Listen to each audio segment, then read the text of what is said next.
இது பாண்டிச்சேரியில் இருக்கக்கூடிய அரவிந்தர் ஐ ஹாஸ்பிட்டல்லேருந்து தவளகுப்பம் ஜங்ஷன் இப்போதைக்கு வரும். தவளகுப்பம் ஜங்ஷன்ன்றது வந்து இப்போ பார்க்கக்கூடிய அந்த கடையில் இந்த இடங்களில் தான் வந்து பஸ் நிற்கும். பஸ் நிற்கிற இடத்துல லெஃப்ட்டில் திரும்பினீங்கன்னா இது நல்லவாடு போகக்கூடிய ரோடு.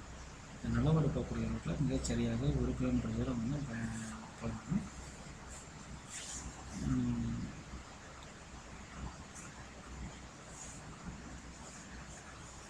1 கிலோமீட்டர் தூரம் போனதுக்கப்புறம் சிவசக்தி நகர் அப்படின்ற போர்டு தெரியும். இந்த சிவசக்தி நகர் போர்டு லெஃப்ட்டில் திரும்பினோடனே ரைட்டில் பார்த்தீங்கன்னா ஒரு ரோடு ரைட்டில் திரும்பணும். அந்த ரோடு ரைட்டில் திரும்பணும். ரைட்டில் திரும்பினோட ஃபஸ்ட்டு ரைட்டில் செம்மண் பகுதியில் கரெக்டாக ஒரு ரோடு இருக்கும். சுற்றி ஒரு வீடுகள் அமைந்த மாதிரி இருக்காங்க. அதில் நேராக போனவங்களுடைய ஒரே ரோடு நேராக லேஅவுட் ரோடு 30 அடி ரோடு நேராக போய்ட்டு லெஃப்ட்டில் திரும்ப மறுபடியும் ரைட்டில் திரும்ப அந்த கார்னர் பிளாட்டு 42 அடி அகலம் 40 அடி நீட்டு.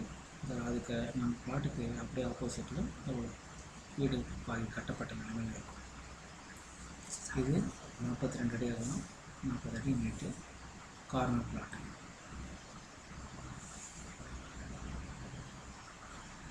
கிழக்கு மற்றும் வடக்கு பார்த்த மாதிரி திசையில் இருக்கும். சுற்றி வீடுகள் இருக்கக்கூடியது நீங்கள் இப்போ வீடியோவில் பார்க்குறீங்க. இது வெளியே அதிக ரோடு தான் இருக்குது. தார் ரோட்டுக்கும் நம்மளுக்கும் வந்து அதிகபட்சமாக ஒரு 300 அடி கணக்கு தான் இருக்கும். மெயின் ரோட்டுன்னு பார்த்தாலே தெரியும்.